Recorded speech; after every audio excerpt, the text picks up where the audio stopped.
ఆయన ప్రేమ యొక్క కొలమానమును గురించి ఎఫెసీయులకు రాసిన పత్రిక 3వ అధ్యాయము 18వ వాక్యం చూడండి. ఇక్కడ భక్తుడు ప్రార్థన చేస్తున్నాడు పౌలు గారు, మీరు ప్రేమయందు వేరు పారి స్థిరపడి దాని యొక్క వెడల్పు, పొడవు, లోతు, ఎత్తు ఎంతో మీరు గ్రహించుకోవాలి. అది జ్ఞానమునికి మించినదే. కానీ దేవుడు ఆ శక్తిని మీకు దయచేయాలని నేను ప్రార్థిస్తున్నాను. దేవుని ప్రేమ యొక్క వెడల్పు ఎంత, పొడవు ఎంత, ఎత్తు ఎంత, లోతు ఎంత మనం తెలుసుకోవాలని ఆయన ప్రార్థన చేస్తున్నాడట. నేను ఆ విధంగానే ప్రార్థన చేస్తున్నాను. ప్రతిరోజు మీ కొరకు ప్రార్థించేటప్పుడు, ప్రభువా నీ ప్రేమ యందు సంఘము అభివృద్ధి చెంది వర్ధిల్లాలి. నీ ప్రేమ యొక్క వెడల్పును, పొడవును, ఎత్తును, లోతును గ్రహించుకొని ఆ జ్ఞాన శక్తిని సంఘస్థులందరికీ దయచేయము నాయన అని ప్రార్థిస్తున్నాను. ఆయన ప్రేమ యొక్క వెడల్పు మానవులు ఏ ఒక్కరినైనాను మినహాయించలేదు. ఆయన ప్రేమ యొక్క వెడల్పు ఎంత దూరం వెళ్ళిందంటే అది ఏ పాపిని కూడా పక్కన పెట్టలేదు, అందరినీ ఆవరించేసింది. అది ఆయన యొక్క ప్రేమ యొక్క వెడల్పు. అది అందరినీ ఆవరించేసింది. 139వ కీర్తన 2:5 వాక్యం అంటుంది, 139వ కీర్తన 2 నుండి 5 వరకు గల వాక్య భాగంలో, నేను కూర్చుండుట నేను లేచుట నీకు తెలియను, నాకు తలంపు పుట్టక మునుపే నీవు నా మనసు గ్రహించుచున్నావు. బ్రదర్, నా నడక నా పడక నీవు పరిశీలన చేసి ఉన్నావు. నా చర్యలన్నిటినీ నీవు బాగుగా తెలుసుకుని ఉన్నావు. యెహోవా, మాట నా నాలుకకు రాక మునుపే అది నీకు పూర్తిగా తెలిసి ఉన్నది. వెనుకను ముందును నీవు నన్ను ఆవరించి ఉన్నావు. నీ చేయి నా మీద ఉంచి ఉన్నావు. దేవుడు నీ మీద ఉంచిన ప్రేమ యొక్క వెడల్పు ఎంతంటే ఆయన ముందు వెనక నిన్నట్లే ఆవరించి ఉన్నాడట. ఆయన ఎంతగా ఆవరించున్నాడంటే నీ నడక తెలుసు, నీ పడక తెలుసు, నువ్వు కూర్చోవడము, నువ్వు లేవడము ఆయన చూస్తూ ఉన్నాడు. ఆమేన్. నీ నాలుకలో మాట రాక మునిపే నువ్వు ఏం మాట్లాడబోతున్నావని ఆయనకు తెలుసు. ఇంకా లోతుకు పోతే నీకు తలంపు పుట్టక మునిపే మనము ఏది తలంచబోతున్నాం అనేది కూడా ముందుగా ఆయనకు తెలుసట. అంటే అర్థం ఏమిటి? మన మీద ఆయన అంత శ్రద్ధగా ఉన్నాడు, అంత ప్రేమతో ఆయన మనల్ని పరిశీలిస్తూ ఉన్నాడు, మనల్ని ఆయన ఆవరించి ఉన్నాడు. ఏనాడు నిన్ను ఆయన పక్కన పెట్టాడు. ఎప్పుడు ముందు వెనక ఆయన నిన్ను ఆవరించి ఉంటాడు. ఆ ప్రేమ యొక్క వెడల్పులో నువ్వు ఎప్పుడు ఉంటావు. నిన్న ఆయన బయటికి త్రోసివేయడు. యేసయ్య అన్నాడు, నా దగ్గరకు వచ్చి ఎవరిని నేను ఎంత మాత్రమును త్రోసివేయను, ఎంత మాత్రము త్రోసివేయను. ఈ మాటే అనేక సార్లు మనం ఒకవేళ తప్పుడు పని చేసినా, పాపం చేసినా కూడా ఆయన దగ్గరకు రావడానికి మనకు బలాన్ని ఇస్తుంది. ఆయన ప్రేమ అంత వెడల్పు. ఆయన ప్రేమ యొక్క పొడవును చూస్తే ఆ దేవుని ప్రేమ పొడవుకి యాక్చువల్గా పరిమితులే లేదు. 139వ కీర్తన 7 అంటుంది, నీ ఆత్మ యొద్ద నుండి నేను ఎక్కడికి పోవదును, నీ సన్నిధి నుండి నేను ఎక్కడికి పారిపోదు. నువ్వు ఎక్కడ ఉంటే అక్కడికి వస్తాడు ఆయన. నువ్వు ఎంత దూరం వెళితే అంత దూరం వస్తాడు ఆయన. ఆయన ప్రేమ యొక్క పొడవు నువ్వు ఉన్నంత దూరం. నీవు పుట్టక మునిపే నిన్ను ప్రేమించాడు ఆయన. ఆయన ప్రేమ యొక్క పొడవు ఎంతో తెలుసా? నువ్వు పుట్టక మునిపే. ఆమేన్. జగత్తు పునాది వేయబడక మునిపే దేవుడు నిన్ను ప్రేమించాడు క్రీస్తునందు అని వాక్యం అంటుంది. జగత్తు పునాది వేయబడక మునిపే. బ్రదర్, దేవుడు నిన్ను ప్రేమించింది నువ్వు పాపాన్ని ఒప్పుకొని మారు మనసు పొందినప్పుడు కాదు. అప్పుడు కాదు నిన్ను ప్రేమించింది. జగత్తు పునాది వేయబడక మునిపే, అంటే ఈ విశ్వము సృష్టించబడక మునిపే దేవుడు నిన్ను యేసుక్రీస్తులో పెట్టి ప్రేమించాడు కాబట్టి నిన్ను రక్షించాడు. హల్లెలూయా. ఆయన ప్రేమ శాశ్వతమైనది. అందువల్ల ఆయన మాట అంటాడు, శాశ్వతమైన ప్రేమతో నిన్ను ప్రేమిస్తున్నాను కనుక విడువక నీ పట్ల కృప చూపిస్తానే ఉన్నాను, నిన్ను క్షమిస్తానే ఉన్నాను. దేనికి? నా ప్రేమ శాశ్వతమైనది. అంత పొడవు అది అంత పొడవు. ఎంత దూరం వెళ్ళినా, దేవునికి దూరంగా వెళ్ళిపోయినా నీ దగ్గరకు వచ్చి నిన్ను తీసుకుని వస్తాయి. Praise the lord. దేవుని ప్రేమకు షరతులు లేదు. మనుషులు ప్రేమిస్తారు. ఎంతవరకు ప్రేమిస్తారు?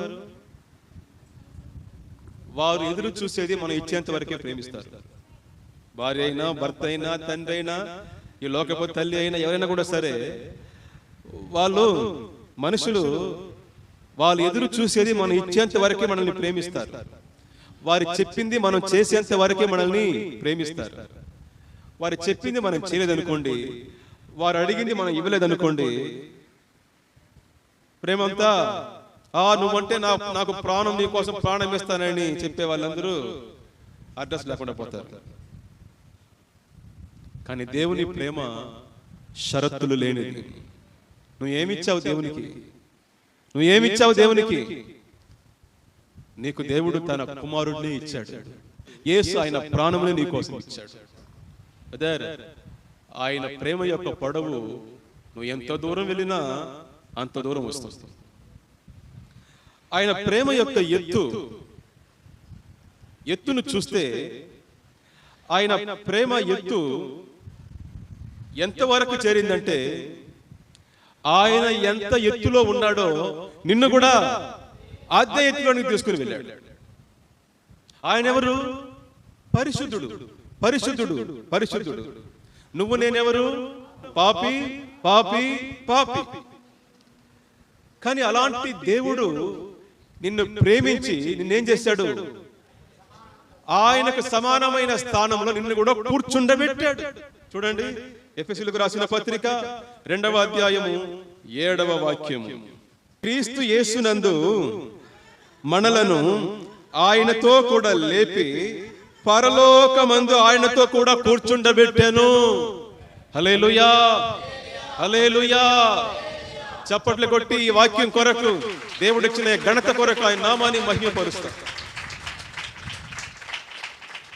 పాపముల చేతను, అతిక్రముల చేతను చచ్చిన వారమే ఉండిన మనల్ని యేసు క్రీస్తునందు లేపి ఏం చేశాడట? ఆయనతో కూడా సమానంగా కూర్చుండబెట్టాను. ఇప్పుడు నువ్వు నేను ఎక్కడున్నావు తెలుసా? ఎక్కడున్నాము? పరలోకంలో యేసయ్యతో కూడా కూర్చొని ఉన్నాం.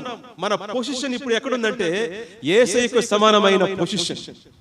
ఇవన్నీ మామూలు భాగ్యం కాదండి, మామూలు భాగ్యం కాదు. మీరు దీన్ని ఎంతగా స్వీకరిస్తున్నారు, ఈ సత్యాన్ని మీరు ఎంతగా ఫీల్ చేస్తున్నారనేది నాకు తెలియలేదు. కానీ ఇది మహా ఉన్నతమైన సత్యం, ఇది ఉన్నతమైన భాగ్యం. ఉదాహరణ చెప్పాలంటే, ఇప్పుడు సీఎం చంద్రబాబు నాయుడు గారు వచ్చి ఉన్నారు. ఆయన మీటింగ్ పెడతా ఉన్నారు. ఆయన మీటింగ్ లో నిన్ను పిలిచి తన పక్కన కూర్చోబెట్టుకుంటే ఎట్టుంటుంది? నీకు ఎట్టుంటుంది?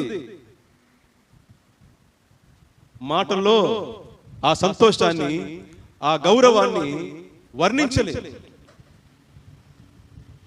ఒక సీఎం నిన్ను పిలిచి తన పక్కనే కూర్చుని పెట్టుకున్నాడంటే అది ఎంత ఉన్నతమైన స్థానం, అది ఎంత ఉన్నతమైన భాగ్యం అది. బ్రదర్, దేవుడు సర్వశక్తిమంతుడు, సర్వలోకనాథుడు పాపిని నిన్ను రక్షించి నిన్ను తీసుకుని వెళ్ళి తనతో సమానంగా కూర్చుండబెట్టాను. నువ్వు ఎక్కడ ఉండవలసిన వాడు ఇప్పుడు ఎక్కడ ఉన్నావు? పాతాళంలో ఉన్న నిన్ను తీసుకుని వెళ్ళి రక్షించి తనతో కూడా కూర్చుండబెట్టి ఉన్నత స్థాయికి నిన్ను హెచ్చించాడు. నీవు నేను ఉన్న స్థానము ఈ లోకంలో ప్రైమ్ మినిస్టర్ కూడా లేదండి, ప్రధానమంత్రి కూడా లేదండి. అంత ఉన్నతమైన స్థానంలో దేవుడు మనల్ని ఇప్పుడు కూర్చుండబెట్టి ఉన్నాడు. యేసయ్యకు సమానంగా, యేసయ్యకు సమానంగా మనల్ని ఆయన కూర్చుండబెట్టి ఉన్నాడు. ఏం భాగ్యం ఇది, ఏ హైట్ ఇది, ఏం పొజిషన్ ఇది! ఈ లోకంలోనే అత్యున్నతమైన పొజిషన్ అదే. కారణం ఏమిటి? ఆయన ప్రేమ యొక్క ఎత్తు. దేవుని అంతగా ప్రేమిస్తున్నాడు. ప్రకటన గ్రంథము 3వ అధ్యాయం 21లో చూడండి, ఈ లవోదికీయ సంఘము, అక్కడ 7 సంఘాల గురించి దేవుడు చెప్తూ ఉంటాడు. ఆ సంఘాల్లో ఉన్న లోపాలు, దాన్ని ఎలా సరి చేసుకోవాలి, ఆ సంఘంలో ఉన్న మంచి ఏమి, చెడు ఏమి, వీటి గురించి చెప్తూ ఉంటాడు. లవోదికీయ సంఘానికి వచ్చినప్పుడు ఆ సంఘంలో ఒక మంచి కూడా లేదండి. పూర్తిగా చెడిపోయిన ఒక సంఘం. ఆ సంఘములో ఒక మంచి కూడా లేదు. మిగిలిన సంఘంలో అయితే ఒక మంచి ఉంటుంది, ఒక చెడు ఉంటుంది. కానీ ఈ సంఘంలో అయితే మొత్తం పోయింది. కానీ ఆ సంఘాన్ని గురించి యేసు ప్రభు ఇలా చెప్తాడు. అక్కడ వాక్యం అంటుంది, 20 చదవండి, 3:20. ఇదిగో నేను తలుపు నొద్ద నిలుచుండి తట్టుచున్నాను. ఎవడైనా నా స్వరము విని తలుపు తీసిన ఎడల నేను అతని యొద్దకు వచ్చి అతనితో నేనును, నాతో కూడా అతడును భోజనము చేయుదురు. ప్రైజ్ ది లార్డ్, హల్లెలూయా. చూడండి, వాక్యం అంటుంది, ఇదిగో నేను తలుపు నొద్ద నిలుచుండి తట్టుచున్నాను. యేసు ప్రభు తలుపు దగ్గర నిలబడి తట్టుతూ ఉన్నాడంట. అంటే అర్థం ఏమిటి? సంఘము లోపల ఉంది, యేసయ్య బయట ఉన్నాడు. వీళ్ళు యేసయ్యను బయటకు గెంటేసి లోపల వెళ్ళి ఆయన్ని ఆరాధిస్తున్నారు. ఎంత నీచమైన దిగజారిపోయిన సంఘం చూడండి. లోపలికి వెళ్ళి యేసయ్యను ఆరాధిస్తామని చెప్తూ యేసయ్యను బయటకు త్రోసి తలుపేస్తున్నారండి. కానీ యేసు ప్రభు కోపంతో వెళ్ళిపోలేదు. పోరా, మీరు లేకపోతే నాకు ఎన్నో సంఘాలు ఉందని చెప్పి వెళ్ళిపోలేదు. ఆయన ఏం చేస్తున్నాడంట? తలుపు దగ్గర నిలబడి తలుపును తడుతూ ఉన్నాడంట. జేకబ్, తలుపు తీ నాయన, తలుపు తీ. నేను లేకపోతే నీ జీవితం నాశనం అయిపోతుంది. నేను నీతో కూడా ఉండాలి. దయచేసి తలుపు తీయండి అని చెప్పి ఏం చేస్తున్నాడు? ఆయన ప్రేమతో తలుపును తడుతూ ఉన్నాడంట. ఆయన అంటాడు, ఒకవేళ నా ప్రేమ పిలుపుకు స్పందించి తలుపు తెరిస్తే లోపల వచ్చి వారిని కొట్టడంట. ఏం చేస్తాడు? వాళ్ళతో కూడా కూర్చొని భోజనం చేస్తానంటున్నాడు.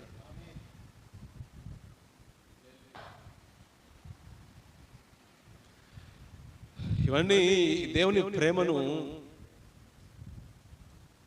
అనుభవించే వాళ్ళకి నేను చెప్పే ప్రతి మాటకు కన్నీళ్ళు వస్తుంది.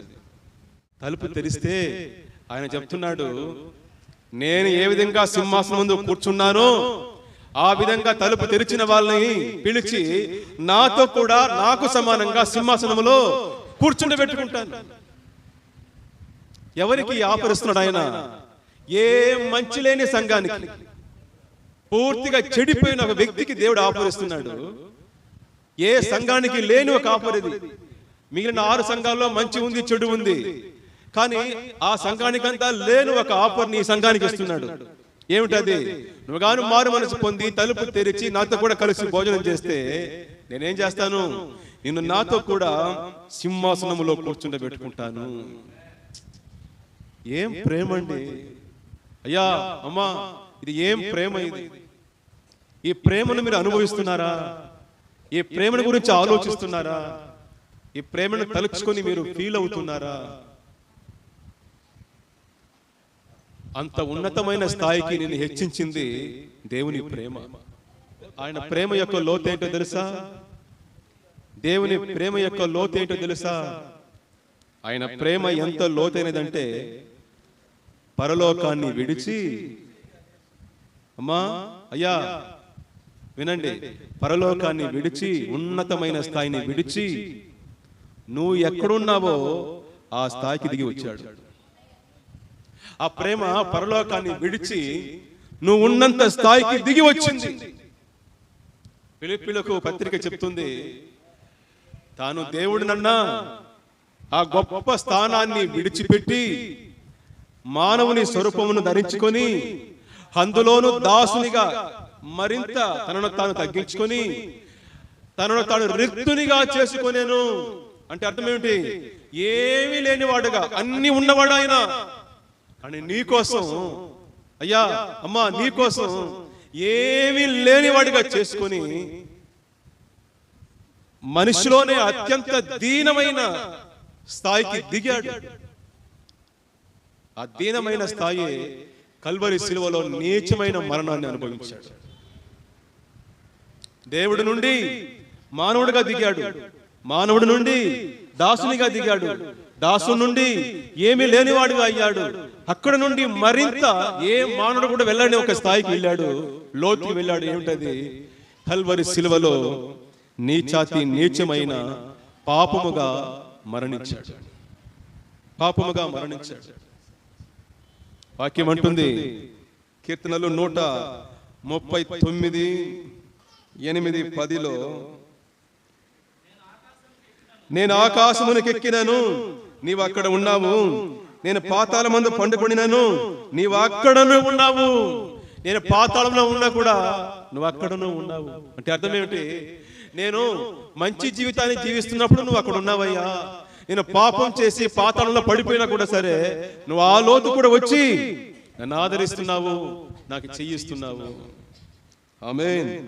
అక్కడను నీ చెయ్యి నన్ను నడిపించును, నీ కుడి చెయ్యి నన్ను పట్టుకోను. నీ కోసం మరణాన్ని రుచి చూడడానికి యేసు ప్రభు మానవుడిగా ఈ లోకానికి తన స్థాయిని తగ్గించుకుని వచ్చాడండి. నువ్వు దిగుతావా? ఇంకొకరి కోసం నువ్వు కిందకి దిగుతావా?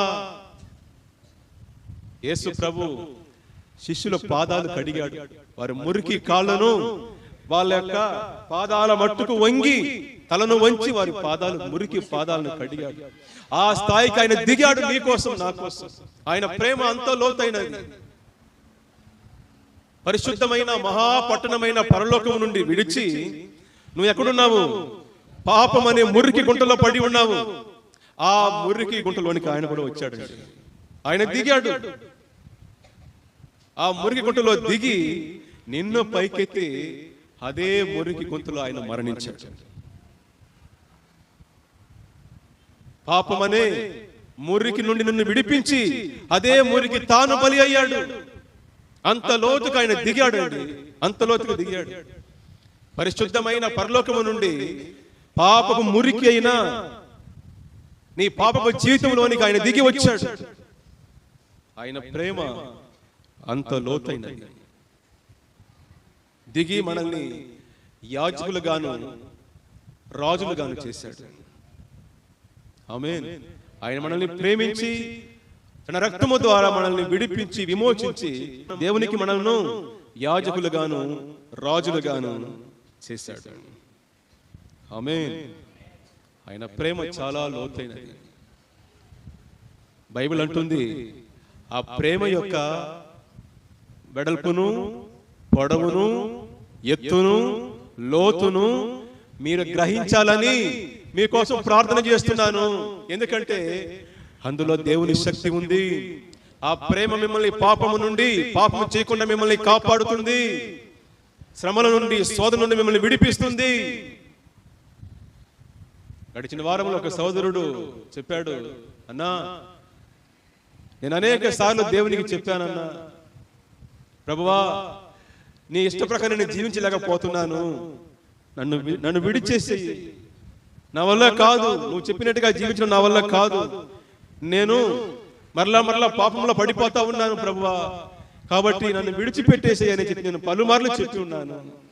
చెప్పేసి వెళ్ళిన తర్వాత ఏదైనా కష్టం వచ్చినప్పుడు ఇంకా వేరే గత్యంతరం లేకుండా తండ్రి అని పిలిస్తే మారు మాట లేకుండా వచ్చి పక్క నిలబడుతున్నాడు అన్న.